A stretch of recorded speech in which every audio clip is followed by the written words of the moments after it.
Туғаным күнде жайнап қырандай боп самғаймын. Туған жердің әр тасына балалықпен таңғалам.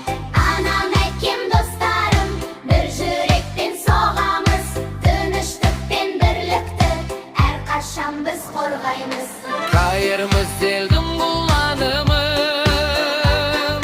мәңгілік келімшір әнім. Өз елімді сүйемін мен, отанымды қорғаймын. Ұлан байтақ жерім менің, сен маған қымбатсың. Ыстық желтоқсан, тәуелсіздік күні. Жүрегімде мәңгі